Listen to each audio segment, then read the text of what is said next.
그런데 2부 예배 때는 오히려 담대함이 있습니다. 여러분,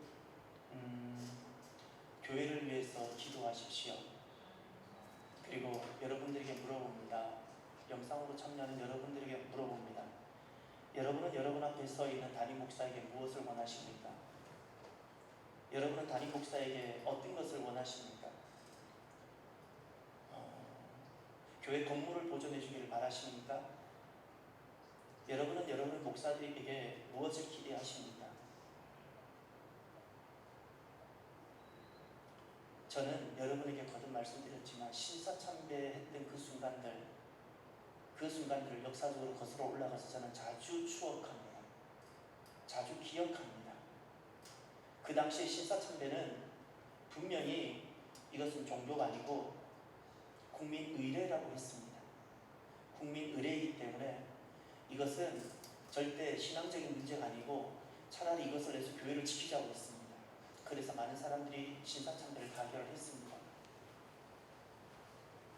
분명히 국민의례라 여기고 그래 국민의례니까 고개 숙여주자 하고 그래 교회를 지키는 것이 낫지.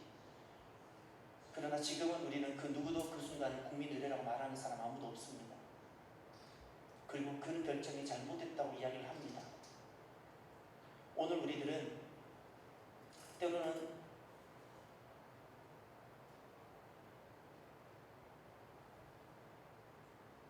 위험한 순간에 우리가 설 수 있습니다. 그것 때문에 어떤 화가 다가올 수도 있을지도 모릅니다. 여러분들은 여러분의 목사에게 교회 건물을 지켜달기를 원하십니까? 무엇을 원하십니까?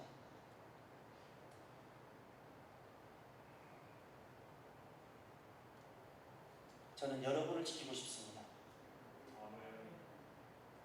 저는 하나님 백성들을 지키고 싶고 주님께서 제게 주신 소명을 지키고 싶습니다. 교회 건물을 잃어버리면 우린 들판에서 모이면 됩니다.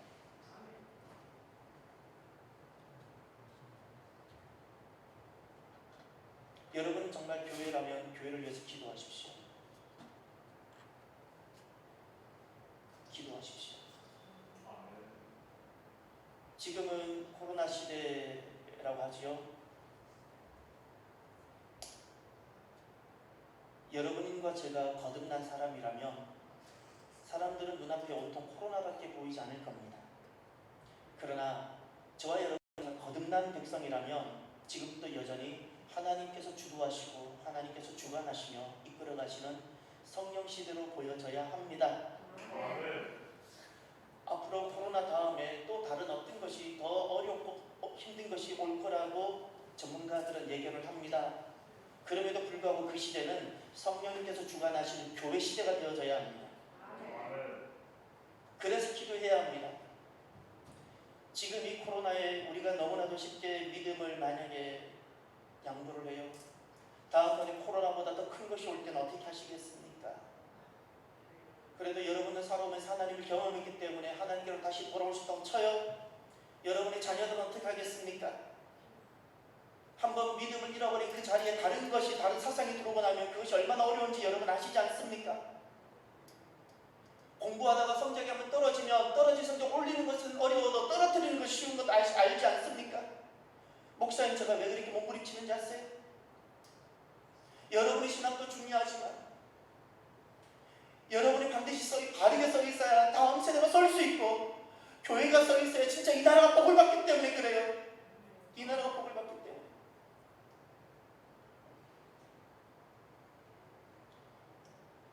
여러분들은 우리가 드리는 예배나 기도가 단순히 마음의 위로의 차원이라 생각하십니까? 그러면 우리는 예배 드릴 의미가 없습니다. 그냥 우리는 코로나를 따라 다 자기가 안전하다고 생각하는 곳에 가시면 돼요. 안전하다고 생각하시는 곳에 가십시오. 수술한다고 의사가 수술하죠. 의사가 수술한다고 의사가 낫게 하나요? 의사가 아픈 부분 자르고 아픈 잘못된 부분을 잘라내고 그곳을 다시 꼬맸다고 의사가 낫게 하나요? 하나님이 낫게 하시는 거예요. 하나님이 낫게 하시는 거예요. 수술한다고 의사가 낫게 하는 건 아니에요.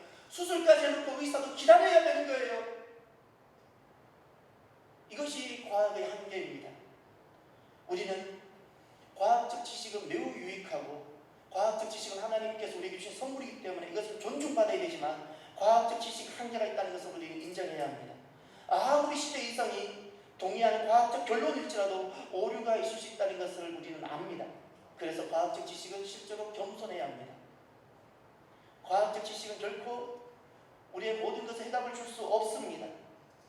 의학과 과학이 코로나에 해답을 줄 수 있을까요? 지난번에도 말씀드렸지만 메르스나 사스가 지금과 같은 코로나의 일종입니다. 아직도 약이 없잖아요. 약이 없잖아요. 의사들이 게을러서 안 만들었나요? 못 만들기 때문에 그래요. 이것은 단백질과 관련되기 때문에 이 약을 만들어내면 도리어 그 약을 복용하는 순간 사람에게도 문제가 되는 약이에요. 안 먹을 수도 없고 먹어도 문제가 되는 약이에요. 의사들은 그걸 알잖아요. 그래서 어려운 거예요. 지금은 코로나로부터 구원해보려고 의사들이 그렇게 몸부림치지만 과학이 그렇게 몸부림치지만 해답이 없잖아요. 지금까지 인류 역사상 때마다 시마다 다가왔던 위기에 과학이 항상 해답을 가져다 주었나요? 응급처치 수술뿐이지 않았나요? 지금도 마찬가지. 이길 방법이 없잖아요. 코로나. 우리가 한 가지 가져야 되는 결론이 하나 있는데 과학적 지식은 우리의 삶의 진리가 되지 못한다는 사실입니다. 존중은 받아야 되고 이성과 지식은 하나님 주신 너무나도 소중한 선물이지만 이것은 진리가 되지는 못해요. 진리. 여러분은 과학을 믿고 사는 사람입니까? 주님을 믿고 사는 사람입니까? 거듭난 사람이라면 내 지성이 거듭났다는 것을 보여주셔야 돼요. 코로나 시대에 그 다가올 변화들을 카이스트 이병태 교수님이 10가지를 예측을 하셨는데 그 예측 내용을 보니까 공감이 갑니다. 일어날 일들이 이렇게 예측이 되어지는데 여러분 이 예측들을 쭉 보면서 우리는 어떻게 성령 시대를 만들어 갈 수 있는가를 생각해 보십시오. 첫 번째, 위생적인 생활이 몸에 뵐 것이다. 이제 코로나 이후의 시대는 위생적 생활이 몸에 뵐 것이다. 저 마스크 참 안 쓰는 사람인데 요즘은 마스크 달고 다녀요. 제 생에 태어나서 이렇게 열심히 손을 씻어본 적이 없는 것 같아요. 요즘 작은 의원들이 너무 병원에 안 된다고 그러죠. 병원들이 감기 환자로 주로 많이 이렇게 경영이 되었나 봅니다. 그런데 국민들이 너무나도 손을 열심히 씻고 마스크를 쓰니까 감기 환자가 없다는 거예요. 지금 작은 병원들이 너무 어렵다고 그래요. 지금 코로나를 위해서 싸우고 있는 최일선에서 싸우고 있는 우리 의사, 의료진들 여러분들 하나님께서 지켜주시고 복을 주시고 작은 의원들을 하나님께서 보호해 주시기를 바랍니다. 두 번째, 디지털 경제가 늘어나고 핀테크, 무인 점포가 증가할 것이다.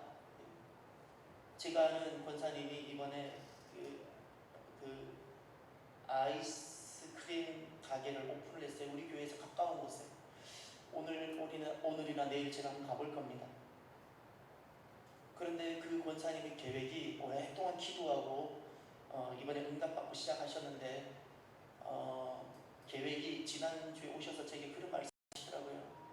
지금은 시작이니까 시간 날 때마다 본인이 가 있겠지만 앞으로 한 달, 두 달 정착이 되고 나면 무인 점포를 하겠다는 거예요.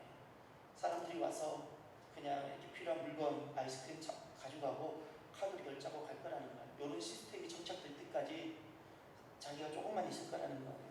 앞으로 이렇게 무인 점포 시대가 올 거라는 겁니다. 세 번째, 유통은 오프라인에서 빠른 속도로 온라인으로 재편될 것이다. 이제 오프라인이 아니라 온라인으로 유통이 될 거라고 합니다. 네 번째, 배달 사업은 번창하고 식문화는 크게 바뀔 것이다. 배달 사업이 이미 번창하고 있죠. 그런데 식문화는 어떻게 바뀔지 그게 궁금합니다. 다섯 번째, 대형 교회는 몰락할 것이고 탈종교화는 가속할 것이다. 가슴이 참 아픈데 심정적으로 동의가 됩니다. 여섯 번째, 자동화는 생활화되고 경제 격차는 더 벌어질 것이다. 이 부분이 너무 마음이 아파요.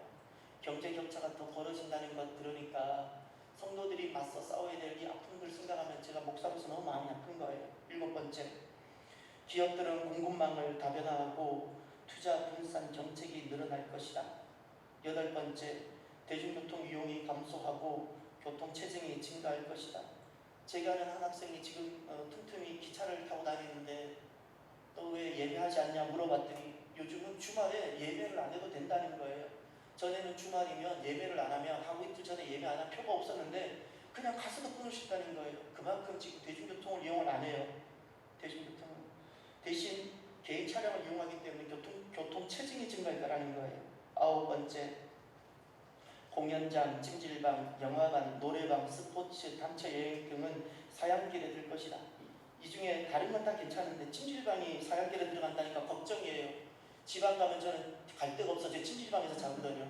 그것이 사양길이 되고 문을 닫으면 제가 이제 지방에 가면 잘 데가 없는 거예요. 이제 늘 텐트만 들고 다녀야 되는 거예요. 10번째, 술집보다 골프장, 등산 등 야외 스포츠 수요가 늘어날 것이다. 그러니 건물 내에서 이루어지는 것보다 바깥 야외 활동이 많아질 거라는 겁니다. 그 중에 저는 목사인지라 한 가지에 많이 주목이 되었습니다. 대형 교회의 몰락과 탈종교화. 왜 그랬을까? 왜 그래야 될까? 두 가지 분석을 해보면 이 글자가 주는 두 가지. 하나는 교회 내 성도들의 이탈 요구를 받을 거라는 겁니다. 자기 스스로. 교인인데 교회를 이루고 있는 구성원인데 주님의 몸을 이루고 있는 성도인데 그 주님의 몸을 이루고 있는 성도들이 탈교회 요구를 강압적이든 자의적이든 요구를 받을 거라는 겁니다. 교회를 떠나라는 겁니다.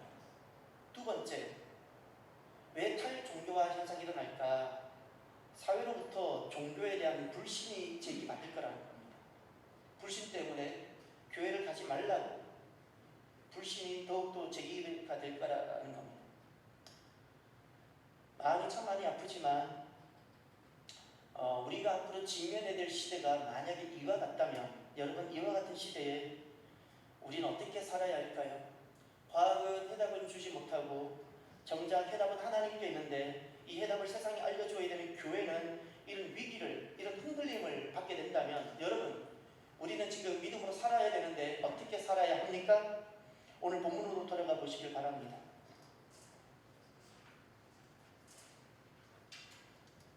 오늘 본문은 예수님께서 세례를 받으시는 본문입니다. 13절을 보면 이때에 예수께서 갈릴리로부터 요단강에 이르러 요한에게 세례를 받으려 하시니 아멘. 예수님께서 갈릴리로부터 요단강에 이르렀다고 말씀하셨죠. 그리고 세례를 받으셨다고 말씀하셨습니다. 요단강은 길이가 남북으로 100km, 직선거리로 100km입니다. 100km가 어디서부터 어디까지냐면 한강 남단 한남대교 경부고속도로가 시작되는 그 한남대교 남단 경부고속도로가 시작하는 바로 그 지점부터 100km를 제가 직선거리로 재어봤어요. 그랬더니 조치원 조금 더 아래쪽 조치원까지가 옵니다. 요 정도 거리가 갈릴리 바다에서부터 여배까지가 요게 요단강이 있는데 요 거리가 100km입니다. 그러면 예수님께서 세례를 받으셨다고 하셨는데 그 100km 구간 중에서 어디쯤일까? 사람들은 두 군데를 추정하는데 제가 지난번에 성지순례를 갔을 때 우리는 다 목사팀인데 우리를 안내하는 목사님이 여기라고 하면서 안내를 해줬는데 돌아와서 많이 좀 마음이 속상했어요. 성경에서 말씀하는 예수님의 세례터가 있는데 여러분 요한복음 1장을 한번 가보십시오. 요한복음 1장.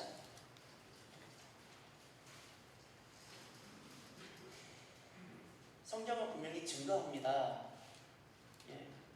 출애굽 여정도 자세히 보면 성경은 증거하고 있고요. 요한복음 1장을 보십시오. 1장 28절. 이 일은 요한이 세례 베풀던 곳 요단강 건너편 어디라고요? 배단이라고 되어져 있죠. 자, 일단 지명이 하나 나왔습니다. 요한이 세례를 베풀던 곳에 예수님 세례를 받으셨는데 그곳이 배단이라고 되어져 있죠. 자, 두 번째 요한복음 4장을 가보십시오. 4장 1절.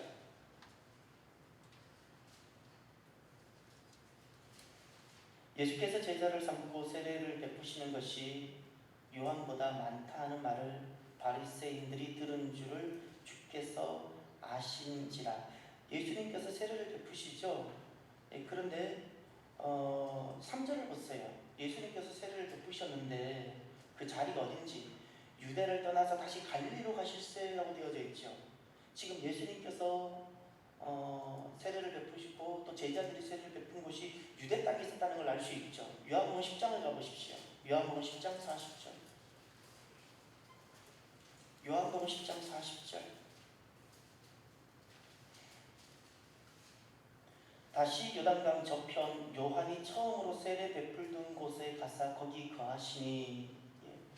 지금 다시 요단강으로 가셨다고 했는데 22절로 가보세요. 10장 22절. 어디 계시다가 요단강 저편으로 가셨는지 22절에 가면 예루살렘에 무슨 절기가 도착했다고요?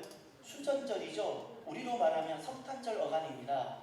성탄절 어간에 수전절이 있는데 그 겨울에 예수님께서 어디 계셨어요?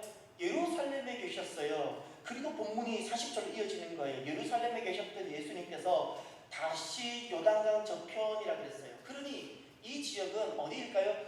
유대 지역과 가까운 곳이에요. 이해가 되시나요? 예. 그리고 오늘 본문으로 다시 들어가 보세요. 마태복음 3장으로 돌아가 보십시오. 오늘 본문으로 돌아가시면 어디를 보셔야 되냐면 3장 1절로 가보십시오. 3장 1절. 3장 1절로 가시면 그때의 세례 요한이 이르러 유대 광야에서 전파하여 말하되. 세례 요한이 세례를 주고 그가 메시지를 전했던 곳이 어디라고요? 유대 광야라 그러죠. 유대 광야예요. 유대 광야. 자, 그러면 예수님께서 세례를 받으셨던 곳은 도대체 어디일까요? 이제 여러분 사진을 한번 보겠습니다. 예. 켜지나요? 저기 화면을 한 번만 한번 띄워줘 보세요. 이게 지금 리모컨이 안 예. 화면이 좀 예. 예, 되네요. 감사합니다. 제가 잘못 돌리고 있어요. 이게 잘 안 뽑히네요. 예, 됐어요. 저기 보면 저 사진을 한번 보세요. 위에 갈릴리 바다가 있죠? 예, 아래쪽에 데드시라고 되어져 있는데 제가 자료를 못 찾아가지고 저 올렸던 거 죄송해요. 왜 저 자료를 찾을 수밖에 없냐면 요단강 건너편에 베다니를 설명하고 있는 사진이 저 그림밖에 제가 일단 찾지를 못해서 그런데 여러분은 사해라 말하지 말아달라고 부탁을 드렸어요. 저 땅을 팔레스틴이라 부르지도 제가 말아달라고 그랬죠. 유대 땅이고 이스라엘이라 불러야 되고 저 바다는 여매입니다. 여매 바로 위쪽에 보세요. 여러분 거기 베다니하고 비욘드 조르단이라 되어져 있죠. 그게 요르단 건너편에 있는 베단이라는 겁니다. 요단강 건너편 베단이. 예, 지금 그 위치예요. 제가 지난번에 이스라엘 갔을 때 가서 세례를 받았던 예수님 세례들하고 받았던 곳은 어디 연관이 갈릴리 바다에서 요단강 시작하는 그 어기예요. 그 어기 가서 우리가 이곳에서 예수님 세례를 받았다 해서 물에도 들어가 보고 거기에 물에서 산 메기도 보고 왔는데 자, 그 다음 사진을 제가 한번 보여드릴게요. 예, 자 저기 보시면 항공 사진인데 그 가운데 빨간 이렇게 선이 내려오죠. 그것이 요단강. 잘 안 보여서 요단강을 이렇게 표시해 둔 겁니다. 분홍색, 저 오렌지색은 요단강입니다. 요단강 위편은 오른편은 요르단 국경 나라고 왼편은 지금 이스라엘입니다. 두 요단강을 중심으로 두 나라가 갈라집니다. 그런데 저 가운데에서 여러분이 4등분을 해보세요. 마음으로 4등분 하시고 위에서부터 첫 번째 등분에 딱 보면 오른편으로 조그마한 지류가 하나 있고 거기 까만 막대기가 하나 세워져 있죠. 저것이 예수님이 세례터였습니다. 예, 그 다음 제가 더 확대를 한번 해드릴게요. 자, 그 부분만 확대를 했습니다. 그 부분만 확대를 했더니 가운데 요단강이 이렇게 꾸불꾸불 내려오죠. 너무 완만하기 때문에 꾸불꾸불 내려옵니다. 그리고 오른편에 이렇게 뭐가 이렇게 하나 보이죠. 저것이 와디입니다. 엘카라라는 와디입니다. 그리고 여러분이 지금 저기서 자세히 보면 그 사진 정 중간에 그 하얀 그 녹색 가운데 하얀 점미들이 좀 보이는 것이 보이나요? 제가 좀 더 확대해 드릴게요. 바로 저 부분입니다. 저거를 확대하면 지금 이렇게 S자처럼 휘어져 있는 부분에 이쪽 편에도 큰 건물이 있고 여기 또 조그마한 건물들이 있죠. 조그마한 건물 여기는 요르단 쪽이고 요르단 쪽에서 예수님의 세례터고 이쪽은 이스라엘에서 건물 지은 그 세례터라고 입니다. 그 다음에 이렇게 확대해 보면 이런 겁니다. 이것은 요르단 국경에서 이스라엘을 바라보고 찍은 세례터입니다. 저는 저기를 못 가본 거예요, 오히려. 그래서 그 다음 또 보면 이렇게 됩니다. 요르단 국경에서 이스라엘 쪽에서 순례자들이 와서 성지 순례자들이 와서 예수님의 세례터에서 이렇게 세례 예식도 한다든지 거기서 와보는 겁니다. 이 사진은 요르단에서 찍은 겁니다. 요르단의 세례터에서. 자, 그 다음 보시면 저 사진을 자세히 보세요. 이것은 비잔틴 시대 때 만들어진 모자이크입니다. 모자이크에서 선명하지 않을 수 있는데 의미가 있고 가치가 있습니다. 그 당시에 저 모자이크는 그 당시 사실을 배경으로 그렸겠죠. 저 요단강을 자세히 보면 배가 보입니까? 여러분 제가 볼 때 왼편, 여러분이 볼 때 왼편 저 끝에 보면 배가 있어야 돼요. 저기 왼편 끝에 정도 가까이 오면 배가 보입니까? 예, 배가 보이죠. 요단강에 배가 있었다는 거예요.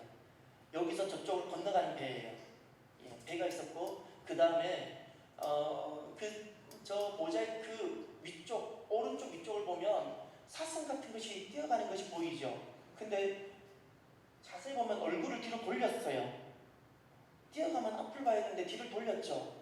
그 사슴이든 영양이든 그 뒤에 뭐가 있는지 혹시 보입니까?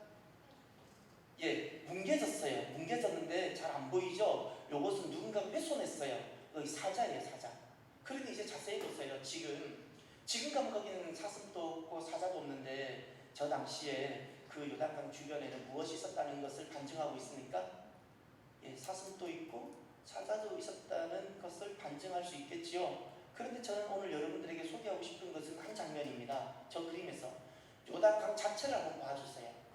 저기가 예수님께서 세례받았던 세례터에서 나온 모자이크인데 그 요단강을 자세히 보면 요단강 안에 무엇인가가 있는 것이 보이나요?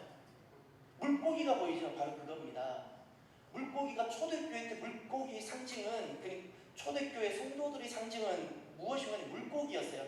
세례를 받고 내가 앞으로 요단강을 건너간 이제는 더 이상 돌아가지 않을 내가 세례를 받은 자로서 내가 더 이상 예수님을 부인하지 않고 살겠습니다라고 고백한 사람들은 물고기 상징을 가지고 살았어요. 물고기는 초대교회 그리스도인들의 상징이었습니다.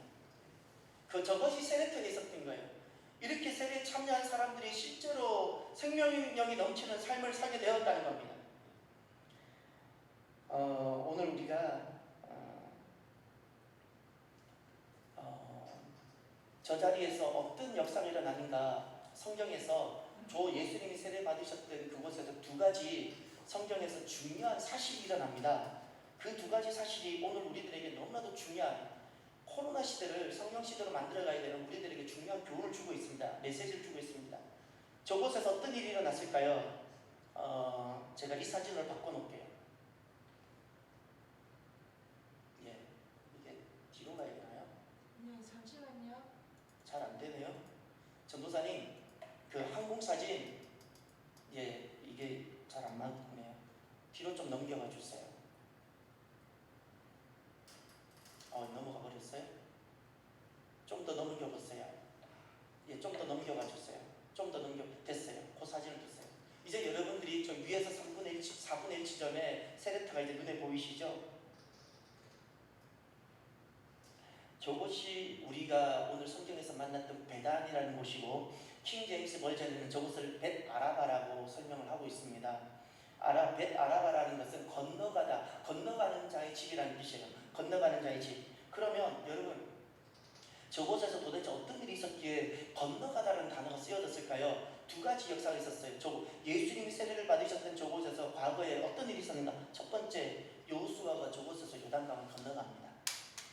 여호수아, 모세의 후계자가 되어서 이스라엘 백성들을 데리고 요단 약속의 땅, 하나님께서 주시기로 약속하신 그 약속, 오직 그 약속이라는 것은 믿음이 아니면 갈 수 없는 것이 약속인데, 하나님의 약속인데 그것을 이스라엘 백성들을 데리고 갔던 사람이 여호수아인데 반드시 한번 요단강을 건넜어야 돼요. 어디를 건넜을까요? 바로 저곳입니다. 저곳. 그리고 저곳에서 또 한 번 어떤 일이 있었는가?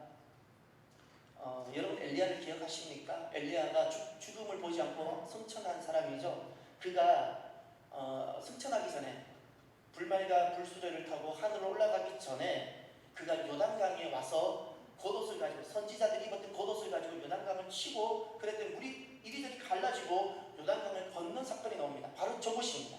그래서 저 지금 여러분이 지도에서 위에서 4분의 1쯤 보이는 그 예수님의 세례터에서 저 그 엘 파라라는 와디를 따라 오른쪽으로 조금 가면 그곳에 아니죠. 엘리야의 승천 장소가 저기 있습니다.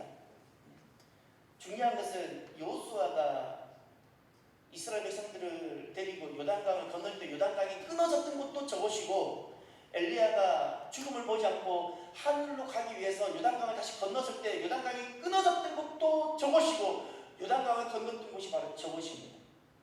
지금 그곳에서 예수님이 세례를 받으시는 겁니다. 여러분 코로나 시대에 우리가 어떻게 살아야 될까요? 그냥 산다고 사는 것은 사는 것이 아니에요. 하나님이 주도하시고 주관하신 성령 시대가 되어져야 됩니다. 아멘입니까? 아멘. 예. 우리는 어떤 다양한 시대가 올지라도 여전히 하나님이 주도하시고 하나님이 주인 되시며 역사하시는 성령 시대, 교회 시대가 되어져야 해야 합니다.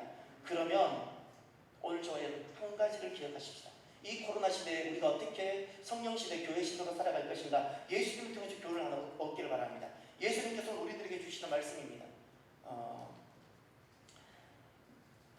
하나님이 약속하신 말씀을 확실하게 하나님이 약속하신 말씀으로 확실하게 들어서십시오.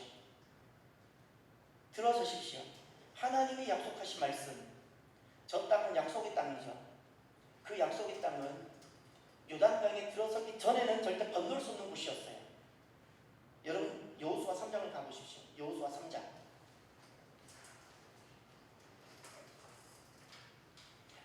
여호수아 3장을 가시면 8절을 보십시오. 구약성경 323면 여호수아 3장 8절.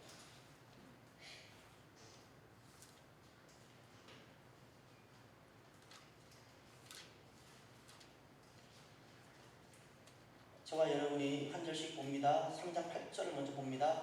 너는 언약궤를 맨 제사장들에게 명령하여 이르기를 너희가 요단 물가에 이르거든 다 함께 요단에 들어서라 그랬죠. 예, 요단에 들어서라 그랬어요. 지금 이 요단은 마른 요단이 아니에요. 물이 흘러요. 어느 정도 그러는가 16절을 보세요. 15절을 보세요. 15절을 보면 요단이 곡식 거두는 시기, 곡식 거두는 시기라는 것은 봄을 말합니다. 봄이에요. 곡식 거두는 시기에는 항상 언덕에 넘치더라. 궤를 맨 자들이 요단에 이르러 궤를 맨 제사장들의 발이 물가에 잠기자. 자, 지금은 곡식 거두는 시기입니다. 봄입니다. 우리로 말하면 계절적으로. 그때는 요단 강물이 장인에서 흘러 넘친다는 거예요. 그런데 그때 제사장의 발이 물가에 잠겼다 그랬죠. 물속에 집어 들어간 거예요. 16절 다 같이 볼까요? 시작. 곧 위에서부터 흘러내리는 물이 그쳐서 사르단에 가까운 매우 멀리 있는 아담 성읍 변두리에 일어나 한 곳에 쌓이고 아라바의 바다 여매로 향하여 흘러가는 물은 온전히 끊어짐에 백성이 여호와 앞으로 바로 건널세. 아멘. 여기 중요한 동사에 좀 밑줄 쳐주세요. 그쳤다. 발을 집어넣었더니 그쳤어요. 아멘입니까? 아멘. 예. 발을 집어넣었더니 이것이 믿음이에요. 주님을 믿고 약속의 말씀을 믿는다면 거기 두 발을 집어넣어야 돼요. 경계선에 서면 안 돼요. 주변인이 되지 마십시오. 발을 집어넣으십시오. 예. 집어넣으면 그치게 되어져요. 그리고 나서 16절 하반절을 보세요. 끊어졌다 그랬죠. 그치고 끊어졌어요. 그리고 17절을 제가 읽어드릴게요. 하나님 말씀입니다. 여호와의 언약궤를 맨 제사장들은 요단 가운데 마른 땅에 굳게 섰고 그 모든 백성이 요단을 건너기를 마칠 때까지 모든 이스라엘은 그 마른 땅으로 건너갔더라. 건너가다는 표현이 나오죠. 건너가다. 그래서 이게 벳 아라바예요. 건너가다. 예? 건너가는 집이에요. 여러분 저기 여기서 두 단어를 보셔야 돼요. 17절에 마른 땅이 두 번 등장합니다. 보입니까? 주님은 그것을 지금 보여주시는 거예요. 사람이 건널 수 없는 곳인데 두 발을 집어넣었더니 어떻게 되었어요? 마른 땅이 된 거예요. 홍해만 갈라졌던 것이 아니에요. 요단강이 여러분 주님만 믿고 약속의 말씀을 따라 들어갈 수 없는 곳임에도 불구하고 창이라에 흘러가는 요단강에 배를 타고 건너갈 수밖에 없는 저 요단강에 발을 집어넣었더니 어떻게 됐다고요? 물이 끊어지고 마른 땅이 되었습니다. 아멘입니까? 사랑하는 성도 여러분, 저는 이번에 이사를 했는데 교훈을 하나 얻었어요. 이사, 그냥 사모가 좋아하면 되는 거예요. 저는 가서 별로 두 가지 이유 때문에 마음에 안 들었어요. 지금 있던 집보다 새로 이사갈 집이 교회로부터 거리상 더 멀었어요. 저는 어떻게든 교회 가까이 가고 싶은 사람이기 때문에 그것이 싫었어요. 두 번째, 지금 살던 집보다 평수가 더 작았어요. 지금 집도 작아서 너무 때로는 막 복닥복닥거리고 어떻게든 목사님 내 집을 빼달라고 교인들이 아니라 가족들이 그렇게 요구를 하거든요. 그래 몰래 제 집을 지금 교회에다 빼놓고 있는 거예요. 그런데 지금 가는 집은 더 작은 거예요. 그래서 별로 마음에 안 들었지만 가족이 원하니까 오케이. 그래서 오케이. 제가 그 집을 가봤거든요. 오케이. 그리고 드디어 이사를 했어요. 이사를 하고 제가 그 집에 들어가서 살잖아요. 죽전동이 이렇게 좋은지 몰랐어요. 죽전동에 계시는 분은 복을 많이 받으세요. 죽전동이 이렇게 살기 좋은지를 죄송하지만 제가 두 발을 들여놓아 보기 전에는 몰랐어요. 두 번째, 제가 이 집에 들어와서 살기 전에는 이 집이 이렇게 좋은지 몰랐어요. 제가 지금 2014년 8월부로 제가 이 수지의 지역에 와서 그때부터 살기 시작하면서 집을 얼핏 기억 4번인가 5번 이사했어요. 그런데 지금까지 살면서 이번에 이사한 이 집이 가장 만족도가 높아요. 여러분 집이 아니라고 뭐 별로 감동도 없죠? 여러분 앞에 서 있는 목사는 되게 감사한 거예요. 되게 감사해요. 만족도가 높아요. 그런데 보세요. 제가 지난번에도 이 집을 계약하기 위해서 제가 사모랑 그 집을 가봤잖아요. 그러나 발을 집어넣지 않았던 거예요. 눈으로 봐도 발을 집어넣지 않았더니 이 집이 이렇게 귀하고 가치 있는지를 몰랐어요. 그냥 발을 다 포기하고 발을 집어넣었더니 이 집의 가치가 보이는 거예요. 여러분, 믿음이라는 것은 두 발을 집어넣기 전에는 그 가치가 보이지 않아요. 보이지 않습니다. 절대 안 보여요. 여러분이 정말 하나님을 신뢰한다면 하나님 약속의 말씀을 믿고 두 발을 집어넣으십시오. 집어넣는 순간 항상 우리 앞에는 요단강이라는 것이 우리를 창이라게 흘러서 막을 텐데 하나님께서 길을 냈어요. 아멘입니까? 믿음은 이렇게 살아가는 거예요. 믿음은 어떻게 하면 이 요단강을 건널까, 어떻게 하면 배를 만들까, 배를 만들면서 어떻게 돌을 모을까, 이렇게 살아가는 것이 아니라 하나님께서 일하시는 것을 경험하는 것이 믿음이에요. 하나님 말씀이, 여러분이 하나님이 정말 믿는다는 것이 믿어지고 하나님이 말씀이 과학이 진리는 아니지만 이 말씀이 진리라는 것이 믿어진다면 여러분 하나밖에 없는 생명을 이 말씀에다가 집어 던지십시오. 여러분의 생명을 어디다 쓰시겠습니까? 한 번은 써야 되지 않습니까? 아무데도 쓰지 않고 그냥 허비하다 그냥 이 세상 떠날 것입니까? 이 말씀이 여러분은 진리라고 믿어진다면 여러분은 이 말씀에 여러분이 하나밖에 없는 생명을 집어 던지시고 여러분이 가장 아끼는 자녀들 여기다 집어 던지십시오. 던져지기 전에는 말씀의 가치를 알지 못합니다. 죄송하지만 아무리 말씀을 읽고도 나 자신을 말씀에 던지기 전에는 말씀의 가치를 알지 못하고 내 자녀를 말씀에 던지기 전에는 자녀들이 말씀의 가치를 깨닫지 못할 겁니다. 애매모호한 태도를 취하지 마십시오. 교회 주변인이 되지 마십시오. 분명히 교회 멤버이고 교회 속한 사람인 것 같은데 내게 화가 오거나 어려움이 올 때 언제든지 발을 뗄 수 있는 그 주변인의 자리에 서지 마십시오. 그 사람들은 코로나의 삼킴을 당할 것입니다. 성경의 베드로전서에 마귀는 우는 사자처럼 삼킬자를 두고 찾아다닌다고 그랬어요. 이때 삼킬자가 누구이겠습니까? 그 출국대를 보면 알 수 있습니다. 아말렉은 마귀의 상징인데 뒤처진 자들, 아프고 지치고 그래서 약해진 자, 뒤처진 자들을 아말렉이 와서 그렇게 치고 했죠. 그래서 하나님은 아말렉을 그렇게 싫어했던 거예요. 애매모호한 태도는 믿음을 잃어버릴 뿐만 아니라 때마다 시마다 다가오는 그 도전에 나는 삼키움을 당하게 될 수밖에 없는 종이 될 겁니다. 여러분들은 오늘날 나를 움직이게 하는 것, 내가 그것이 일이든 예배든 가정살이든 무엇이든 공부든 무엇이든 오늘 나를 움직이게 하는, 나를 지시하여서 움직이게 하는 것이 무엇입니까? 그것이 혹시 코로나입니까? 코로나가 주는 메시지에 따라 여러분들 움직입니까? 그러면 저는 단언합니다. 코로나의 종일 뿐입니다. 코로나를 섬기는 자입니다. 코로나는 주의할 필요가 있지만 우리는 코로나의 메시지에 따라 움직이는 자가 아니라 하나님의 말씀을 따라 움직이는 자입니다. 다시 우리 자신을 돌아보기를 바랍니다. 오늘 내가 하는 모든 행동들은 무슨 메시지에 따라 움직입니까? 주님께서 믿음을 가지고 들어서면 나머지는 주님께서 하십니다. 그리고 여러분, 살고 죽는 것은 주님께 맡기고 살아가십시오. 믿음의 전파는요, 잊지 마세요. 피가 아니면 전해지지 않습니다. 하나님께서 길을 여셔서 살리는 사람이 있는가 하면 그 자리에서 대신 피를 받고 다음 세대에 이 믿음이 전해지기도 하십니다. 우리나라에도 복음이 들어왔을 때 피 없이 전해진 적이 없었어요. 왜 오늘날 우리 세대들은 피값을 지불하지 않으려고 그래요? 우리는 피값을 통해서 여기까지 복음을 받았고 여기 이렇게 믿음의 자리에 서 있는데 왜 우리는 다음 세대와 세상에 피값을 지불하지 않으려고 합니까?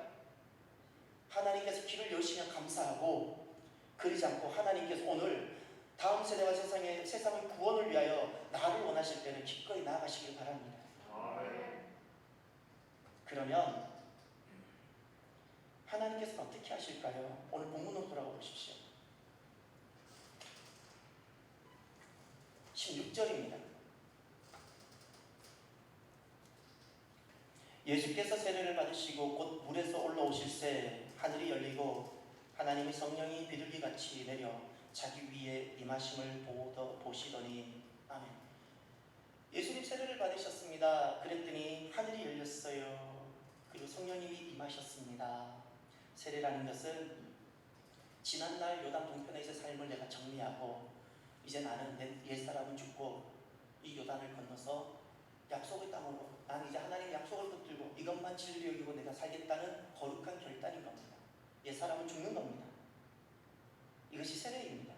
그랬더니 하나님께서 어떤 은혜를 베풀어 주셨는가? 하늘이 열리게 해주셨어요. 아멘입니까?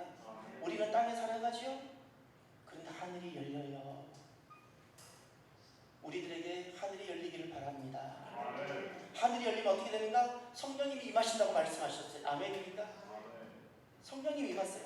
그리고 나면 17절을 보세요. 하늘로부터 소리가 있어 말씀하시되 다 함께 이는 내 사랑하는 아들이요 내 기뻐하는 자라 하시니라. 아멘. 이것이 완전함이고 이는 내 사랑하는 아들이요 내 기뻐하는 완전함이요, 이 자리가 샬롬의 자리입니다. 코로나를 피해서 안전하다 생각하는 곳을 가지 마시고요, 이 17절의 자리에 이르도록 하십시오. 이 자리가 안전한 곳입니다. 이 자리입니다. 우리가 서야 될 곳, 믿음을 지켜서 결국 가야 될 곳은 이 17절입니다. 17절. 그러려면 우리는 믿음으로 요단강에 발을 집어넣어야 되는 겁니다. 요단강에 발을 집어넣으면 주님께서 하늘을 여시고 우리에게 성령님을 부어주세요. 그래서 성령시대가 되어지는 거예요. 아멘입니까? 아멘. 그래서 성령시대예요. 세상은 코로나 시대밖에 안 보이죠. 코로나 시대를 어떻게 살아야 되냐고요? 코로나 시대에 믿음으로 경계선에 서지 말고요, 주변인도 되지 마시고요, 여러분이 정말 주님을 믿는다면 두 발을 이것이 진리라고 믿는다면 이 말씀에 던지십시오. 그러면 주님께서 하늘을 여세요. 지난날에는 요단강을 여셨던 주님께서 오늘날은 하늘을 여시고 하나님께서 택한 자에게 성령을 부어주세요. 그럼 어떤 역사가 일어나는가? 성령님이 임하시면 성령시대, 코로나일지라도 하나님께서 주관하시고 통치하시는 역사가 일어나는데 하나님의 능력이 나타납니다. 하나님의 능력이 나타나요. 오늘 교회가 정말 회복해야 되는 것은 뛰어난 언변이 아니라 성령이 이것이라고 전해주는 뛰어난 지식이 아니라 하나님의 능력입니다. 지식은 100년 전보다 우리가 더 많아졌는데 그때랑 비교했을 때 너무나도 우리가 비천한 것은 하나님의 능력이 너무 없어요. 하나님 능력이 너무 부족한 거예요. 그러니 세상이 교회를 우습게 보잖아요. 회개해야죠. 왜 이렇게 웃음을 당하나요? 아무리 교회를 봐도 목사를 보고 성도를 봐도 하나님이 아니 보이니까. 하나님 능력은 이때 나타나는 거예요. 이때. 사랑하는 성도 여러분, 코로나 시대죠. 그럼에도 불구하고 우리는 성령 시대로 살아갈 수 있기를 바랍니다. 만약에 지금 코로나가 하나님께 한국교회 주시는 하나님의 징계라면, 성도하라는 성도하지 못하고 그저 나만 돌보았다든지, 전도하라는 전도는 하지 않고 그저 내 가족만 돌봤다든지, 그래서 하나님께서 한국교회는 온 세계교회를 섬기라고 한국교회에 복을 주셨는데 그러지 못했다면, 그래서 하나님께서 오늘 나를 징계하는 징계라면 회개하고 돌아오셔야 돼요. 이 코로나가 한국교회에 주시는 하나님의 징계라면 더 회개하고 돌아와야 돼요. 그러나 이것이 마귀의 시험이라면, 이것이 한국교회를 흔들고 한국교회가 세계교회를 섬기도록 하나님께서 주신 그 계획에 불순종하도록 하는 마귀의 시험이라면 여러분 더더욱 믿음을 지키십시오. 오늘 코로나 시대에 어떻게 살 것인가, 주님께서 오늘 우리에게 한 가지는 분명히 말씀하셨습니다. 코로나를 두려워하지 마시고 하나님 이 진리의 말씀을 믿고 여러분 두 발을 말씀에 확실히 들어서게 하십시오. 나머지는 주님께서 하늘을 여시든지 우리의 핏값을 받으시든지 반드시 하나님이 계획대로 하십니다. 그러나 반드시 하나님을 신뢰함으로 확실히 말씀 가운데 들어서는 사람이 있어야 합니다. 그 사람이 저와 여러분들이 되길 바랍니다. 기도하겠습니다. 오늘 주신 말씀을 가슴에 새기시고요, 나 자신을 위해서 기도하시고 어려움에 처한 한국교회를 위해서 기도하십시오. 코로나로 신음하고 있는 이 땅을 위해서도 기도하십시오.